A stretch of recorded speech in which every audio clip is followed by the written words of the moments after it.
नमस्कार सगळ्यांना. श्री स्वामी समर्थ. तर या अधिक महिन्याची जी संकट चतुर्थी आहे ती 3 जूनला आली आहे आणि 3 जूनला वार बुधवार आहे.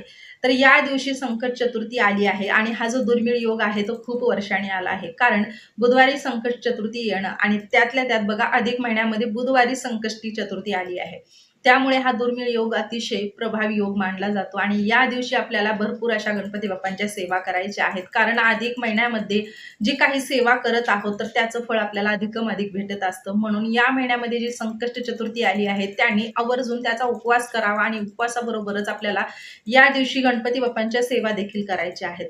तर आता या सेवा कशा कराव्यात, उपवास कसा करावा, त्याचबरोबर गणपती बाप्पांचा अभिषेक कसा करावा, पूजा मांडणी बाजूला करावी का, पूजा कशी करावी, त्याचबरोबर गणपती बाप्पांना नैवेद्य कोणता अर्पण करावा, संध्याकाळचे पूजन कसे करावे, चंद्राला अर्घ्य कसं द्यावं, त्याचबरोबर अधिक महिन्यामध्ये दीपदानाला महत्व आहे आणि हे दीपदान कसं करावं, गणपती बाप्पांना दीपदान जर द्यायचं असेल तर कोणत्या दिव्याचे दान द्यावे, याबद्दल थोडक्यात माहिती सांगणार आहे. तर बघा, अधिक महिन्याची जी संकष्ट चतुर्थी आहे ती खूप प्रभावी मानली जाते. म्हणून या महिन्यामध्ये आपल्याला भरपूर अशा गणपती बाप्पांच्या सेवा करायच्या आहेत. तर आता सकाळी लवकर उठून, चतुर्थीच्या दिवशी सकाळी लवकर उठून तुम्हाला ही सगळी काही सेवा करून घ्यायची आहे.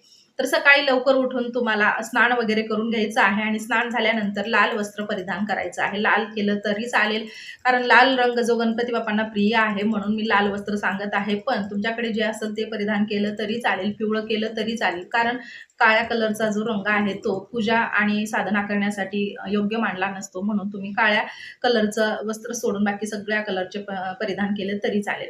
पण आवर्जून लाल किंवा पिवळे हे 2च वस्त्र परिधान करावे अशी मान्यता आहे. त्यामुळे मी तुम्हाला सांगत आहे, की तुम्ही लाल किंवा पिवळ्या रंगाचे वस्त्र परिधान केले तरी चालेल. तर बघा, त्यानंतर तुम्हाला देवपूजा करून घ्यायची आहे. आता दररोजची देवपूजा झाल्यानंतर मग आपल्याला गणपती बाप्पांचे पूजन करून घ्यायचे आहे. तर आता पूजा बाजूला करावी का? तर हो, अधिक महिना आहे आणि आपण प्रत्येक सण उत्सव जे आहे ते अतिशय म्हणजे उत्साहाने साजरा करत आहोत. चतुर्थीला म्हणा किंवा पौर्णिमेच्या दिवशी, एकादशीच्या दिवशी. त्याचबरोबर आपण पाठीमागं भरपूर अशा सेवा केल्या, सत्यनारायणाची सेवा केली. तर अशा पद्धतीने आपल्याला या दिवशी गणपती बाप्पांची देखील सेवा करायची आहे. म्हणून आपल्याला पूजा मांडणी जी आहे ती बाजूला करून घ्यायची आहे. तर आता देवघरात समोरच्या साईडने केली तरी चालेल, जागा असेल तर बाजूला सेपरेट पूजा मांडणी केली तरी चालेल. आता पूजा मांडणी कशी करावी? तर बघा, बाजूला तुम्ही एक चौरंग घ्या, त्यावर लाल वस्त्र अंथरा, त्यावर तुम्हाला तांदळाची रास करायची आहे किंवा गव्हाची केली तरी चालेल आणि त्यावर तुम्हाला गणपती बाप्पांची स्थापना करून घ्यायची आहे. त्याचबरोबर पहिल्यांदा आपल्याला ही स्थापना करायच्या अगोदर आपल्याला पहिल्यांदा गणपती बाप्पांच्या मूर्तीवर अभिषेक करून घ्यायचा आहे. तर अभिषेक कसा करावा? तर बघा, एक ताम्हण घ्या. ताम्हणामध्ये गंध, अक्षता आणि हळदी-कुंकू अर्पण करा आणि त्यावर गणपती बाप्पांची मूर्ती ठेवून मग तुम्हाला शुद्ध पाण्याने पहिल्यांदा 5 चमचे पाणी अर्पण करून अभिषेक करायचा आहे. पहिल्यांदा 5 चमचे शुद्ध पाणी अर्पण करा आणि ओम गण गणपताय नमः, ओम गण गणपते नमः, ओम गण गणपते नमः या मंत्राचा जप करत तुम्हाला 5 वेळेस अभिषेक करून घ्यायचा आहे आणि त्यानंतर मग तुम्हाला पंचामृताने अभिषेक करायचा आहे. आता पंचामृत बनवणं खूप सोपं आहे. तुम्ही घरच्या घरी बनवू शकता किंवा पंचामृत जर बनवणं शक्य नसेल तर तुम्ही साधं दुधाने जरी केला तरी चालेल किंवा शुद्ध पाण्याने पूर्ण अभिषेक केला तरी चालेल. पण अभिषेक मात्र आवर्जून करावा. तर पहिल्यांदा तुम्हाला 5 पळी पाण्याचा अभिषेक करून त्यानंतर तुम्हाला पंचामृताने अभिषेक करायचा आहे आणि मग त्यानंतर शुद्ध पाण्याने अभिषेक करायचा आहे. तर अशा पद्धतीने अभिषेक करताना तुम्हाला ओम गण गणपती नमः या मंत्राचाच उच्चार करायचा आहे. तर 108 वेळा करा किंवा तुमचा अभिषेक जोपर्यंत चालू आहे तोपर्यंत केला तरी चालेल. तर अभिषेक करताना तुम्हाला या मंत्राचं उच्चारण करायचं आहे आणि त्यानंतर ते जे तीर्थ आहे तर ते तुम्हाला एखाद्या झाडाला अर्पण करायचं आहे आणि जर शुद्ध पाण्याचाच फक्त अभिषेक असेल तर ते पाणी तुम्ही घरातल्याने प्राशन केलं म्हणजे पिलं तरी चालेल. अशा पद्धतीने तुम्हाला अभिषेक वगैरे करून घ्यायचा आहे. त्यानंतर गणपती बाप्पांची मूर्ती स्वच्छ करून मग तुम्हाला तांदळाच्या राशीवर ठेवायची आहे. आता पाटावर आपण किंवा चौरंगावर लाल वस्त्र, तांदळाची रास ठेवली आहे. त्यावर देखील थोडीशी हळदी-कुंकू, अक्षता अर्पण करून मग गणपती बाप्पांची मूर्ती त्यावर स्थापन करायची आहे. त्यानंतर गणपती बाप्पांना देखील आपल्याला गंध, अक्षता, हळदी-कुंकू अर्पण करायचं आहे. त्यानंतर मग गणपती बाप्पांना आपल्याला लाल फूल अर्पण करायचं आहे. तर आता लाल फूल कोणतं अर्पण करावं हे तुम्हा सगळ्यांना माहितीच आहे. तर जास्वंदाचं लाल फूल आपल्याला गणपती बाप्पांना आवर्जून या दिवशी अर्पण करायचं आहे आणि त्याचबरोबर 21 दुर्वाचा हार किंवा 21 दुर्वाची जुडी जरी गणपती बाप्पांना अर्पण केली तरी चालेल. तर हार जेव्हा अर्पण करतो किंवा दुर्वाची जुडी 21 दुर्वाची जुडी जी आहे तेव्हा अर्पण करतो जेव्हा बी, तेव्हा त्या दुर्वाला देखील आपल्याला हळदी-कुंकू आणि अक्षता अर्पण करून मगच ती गणपती बाप्पांना अर्पण करायची आहे. तर अशा पद्धतीने आपल्याला सगळी काही सेवा करताना ओम गण गणपती नमः या मंत्राचा उच्चार करायचा आहे. त्यानंतर बघा अभिषेक करताना ओम गण गणपती महा, सेवा करताना ओम गण गणपती महा असं आपण मंत्राचं उच्चारण केलं आहे. आता ही सेवा झाल्यानंतर आपल्याला पूजा वगैरे झाल्यानंतर गणपती बाप्पांना गूळ खोबऱ्याचा किंवा मोदकाचा नैवेद्य दाखवावा. आता मोदक सकाळी सकाळी बनवणं शक्य नसेल तर तुम्ही संध्याकाळी दाखवलं तरी चालेल. पण तात्पुरतं तुम्ही नैवेद्यामध्ये तुम्हाला गूळ खोबऱ्याचा नैवेद्य आवर्जून दाखवायचा आहे. कारण पूजा झाल्या झाल्या नैवेद्याला देखील तितकंच महत्त्व दिलं आहे. म्हणून पूजा झाल्या झाल्या तुम्हाला गणपती बाप्पांच्या समोर गूळ खोबऱ्याचा नैवेद्य अर्पण करायचा आहे. आणि मग त्यानंतर तुम्हाला गणपती बाप्पांच्या समोरच्या साईडनं बसून तुम्हाला अथर्व शीर्षमचं पठण करायचं आहे. तर आता अथर्व शीर्षमचं पठण कसं करावं? तर एक वेळेस जर करत असाल तर तुम्ही फलश्रुतीसहित करावं. आणि जर तुम्हाला 21 आवर्तनं किंवा 11 आवर्तनं जर करायची असेल तर तुम्ही 11 झाल्यानंतर शेवटच्या वेळेस तुम्हाला फलश्रुती म्हणायची आहे किंवा 21 जर करत असाल तर शेवटी तुम्हाला फलश्रुती मात्र म्हणायची आहे. अशा पद्धतीने तुम्हाला ही सेवा करायची आहे. किंवा तुम्ही अभिषेक करताना जर अथर्व शीर्ष म्हणलं तर तुम्हाला अथर्व शीर्ष म्हणायचं आहे एक वेळेस आणि त्यानंतर फलश्रुती जी आहे ती अभिषेक करताना म्हणायची नाही. नंतर तुम्हाला हात जोडून मग फलश्रुती म्हणायचं आहे. अशा पद्धतीने तुम्हाला ही सेवा करायची आहे. तर ही सेवा अतिशय उच्च कोटीची सेवा मानली जाते. कारण अथर्व शीर्षमचं पठण हे अतिशय प्रभावी सेवा आहे. कारण आपल्या जीवनामध्ये जे काही संकट आहे, तर जे काही आर्थिक टंचाई आहे किंवा आपल्या कामामध्ये जे काही अडथळे येत आहेत, तर ते अडथळे दूर करण्यासाठी, संकटाचं निवारण करण्यासाठी आपल्याला गणपती बाप्पांची ही सेवा करायची आहे. तर या दिवशी तुम्ही आवर्जून गणपती बाप्पांच्या आणखीन भरपूर साऱ्या सेवा आहेत, तर त्या तुम्हाला करायच्या आहेत. पण त्यातले त्यात जर शक्य नसेल, तर तुम्ही ओम गण गणपती महा या मंत्राचा जर अखंड जप ठेवला, अखंड म्हणजे नामस्मरण तुम्ही दिवसभर जरी ठेवलं, तुम्ही म्हणजे मनामध्ये जरी केलं तरी चालेल किंवा तुम्ही बसून एखाद्या वेळेस तुम्ही 11 माळी किंवा तुम्ही 51 वेळेस किंवा तुम्ही 108 वेळेस जरी म्हटलं तरी चालेल. अशा पद्धतीने तुम्हाला ओम गण गणपती महा या मंत्राची देखील सेवा करायची आहे. तर दिवसभर शक्य नसेल तुम्ही एखादा थोडा 15-20 मिनिटाचा वेळ काढून जरी गणपती बाप्पांसमोर बसून अथवा शीर्षमचं पठण केलं तरी चालेल किंवा युट्यूबला लावून दिलं मोबाईलवर आणि तुम्ही श्रवण केलं तरी चालेल. अशा पद्धतीने तुम्हाला अथर्व शीर्षमची सेवा करायची आहे.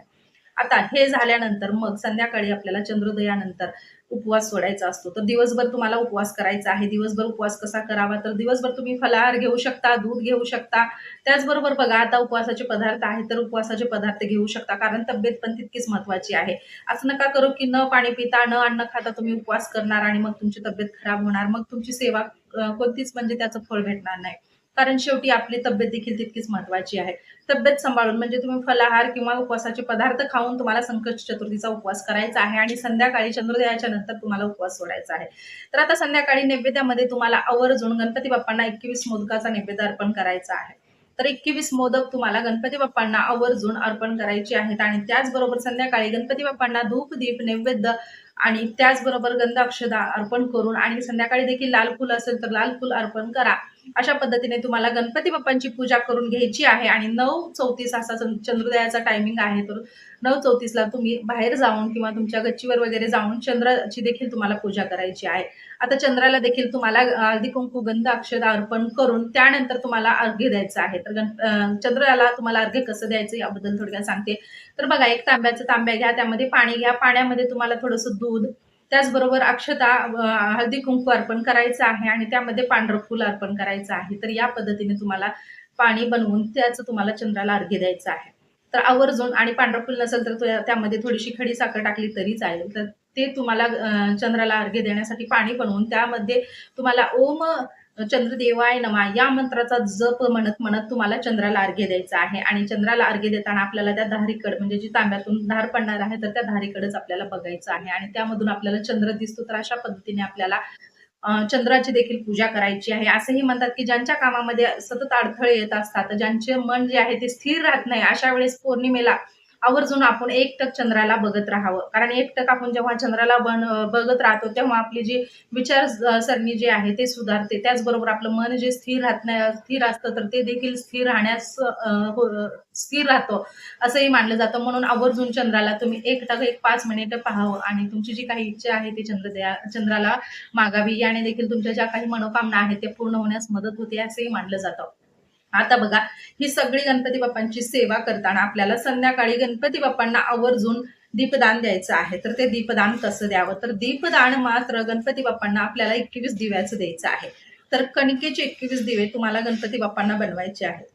तर कणकेचे 21 दिवे कसे बनवावे, तर तुम्हाला कणिक घ्यायची आहे आणि त्यामध्ये चिमूटभर हळद टाकायची आहे.